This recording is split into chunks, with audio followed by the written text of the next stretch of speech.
आप नहीं जानती माँ, यहाँ उल्टी गंगा बहने लगी है। ससुर जी जब से रिटायर हुए हैं, मेरी सास और ससुर दोनों किसी फिल्म के लववर्ड की तरह अपने आप को जवान समझने लगे हैं। दिन भर हमारे घर के पास बने गार्डन में झूले पर बैठे बातें करते रहते हैं। उन्हें अपने पक चुके बालों का भी ख्याल नहीं रहता है।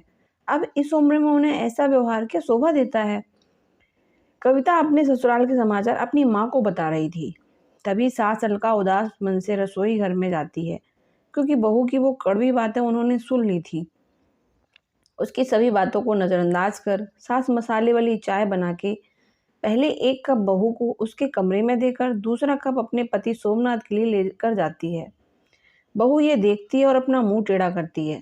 सास ने दूसरे दिन फिर से एक बार गार्डन में जाने से पहले उसकी तरफ देखा, क्योंकि ससुर के निवृत्त होने के बाद यह उनका रोज का ही नित्यक्रम बन गया था। वह अब किसी की भी परवाह किए बिना रोज अपने मर्जी के मुताबिक नए नए कपड़े पहनकर गार्डन में अपने पति के साथ बैठकर अपना ज़्यादातर समय बिताती थी। उन्होंने अपनी पूरी जिंदगी अपने बच्चों के लिए काम करते बिता दी थी, इसलिए बची खुची जिंदगी वह दोनों एक साथ समय बिताकर जीना चाहते थे।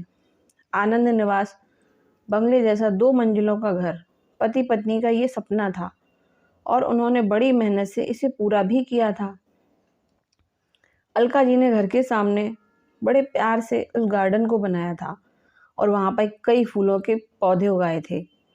उनके उगाए चंपा, जासवंती, मोगरा, गुलाब ऐसे दर्जनों फूलों की खुशबू से उनका गार्डन हमेशा महकता रहता था।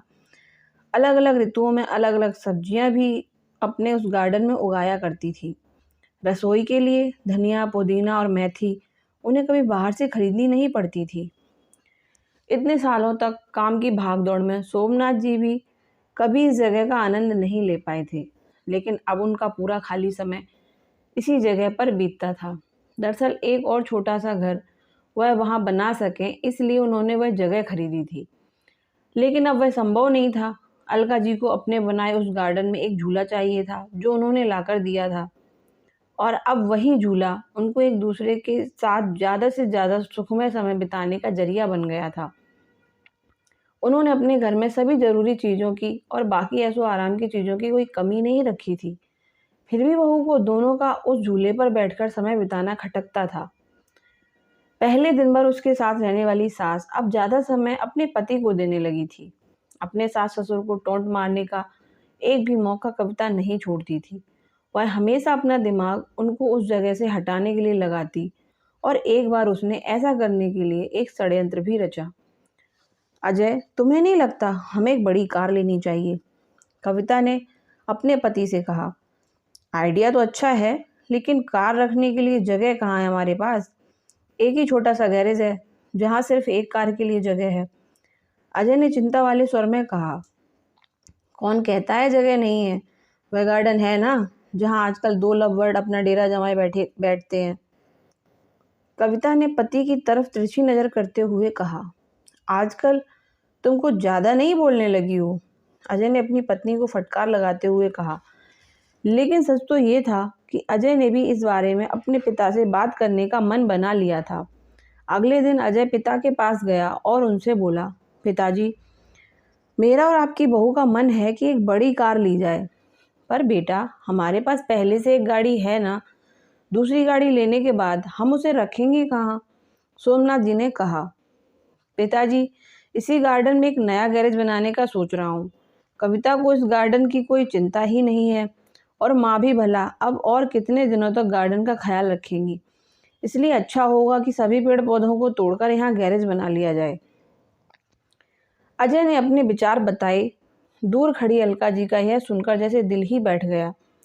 सोमनाथ जी अपना गुस्सा दबाते हुए बोले, मुझे तुम्हारी माँ से पूछना पड़ेगा, मुझे थोड़ा वक्त दो। क्या पिताजी, इसमें क्या मम्मी से पूछना? आप दोनों तो किसी का ख्याल करते ही नहीं हैं। दिन भर झूले पर बैठे रहते हैं, बिना 4 लोगों के बारे में सोचे। अब कविता घर में है, छोटे बच्चे भी हैं घर में, और आने जाने वाले लोग भी तो आपको कैसी नज़रों से देखते हैं। आप किसी का ख्याल ही नहीं करते। अजय थोड़ा चिढ़ते हुए बोला। अंदर से कविता की बड़बड़ भी चालू ही थी। सोमनाथ कुछ नहीं बोल पाए। उस दिन बेटे और बहू ने बाहर से अच्छा खाना मंगवाया था। लेकिन बेटे के ऐसे शब्दों को सुनकर अलका और सोमनाथ जी के गले से निवाला ना उतर रहा था। उस पूरी रात दोनों ही जागते रहे थे, लेकिन सुबह सुबह कुछ विचार आने से सोमनाथ जी के चेहरे पर मुस्कान आ गई थी। सोमनाथ जी खुद रसोई घर में जाकर चाय बनाकर लाए थे, लेकिन अलका जी इतनी निराश थी कि वह आज बगीचे में किसी भी पेड़ पौधे को पानी तक डालने नहीं गई थी। अजय का पूरा दिन तो बड़ा ही नॉर्मल तरीके से गुजरा था, लेकिन शाम को अजय की आंखें फटी की फटी रह गई थी जब उसने घर के आगे घर भाड़े पे देना है का बोर्ड पढ़ा। अजय ने सोमनाथ जी से कहा, पापा माना कि हमारा घर बड़ा है, लेकिन इसका यह मतलब तो नहीं कि हम इसे भाड़े पे दे दें।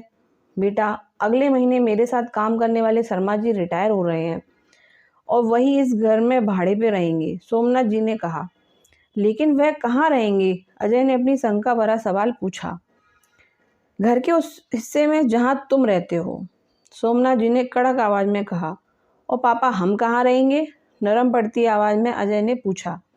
बेटा, मैं मानता हूँ कि मैंने तुम्हें इस लायक तो बनाया है कि तुम अपने पैरों पर खुद खड़े हो सको, इसलिए तुम्हारे पास 1 महीना है। तुम अपने लिए नया फ्लैट ढूंढ लो या कंपनी के फ्लैट में रहने चले जाओ। वहाँ तुम्हें तुम्हारी उम्र के लोगों का साथ मिल जाएगा और इस घर में हमें हमारी उम्र के लोगों का साथ मिल जाएगा। तुम भी सुखी और हम भी। सोमनाथ जी ने सब कुछ साफ साफ बोल दिया। पापा, लगता है आप तो नाराज हो गए। कल मैंने जो भी कहा मेरा वह मतलब नहीं था, अजय ने अपने पापा के आगे हाथ जोड़ते हुए कहा।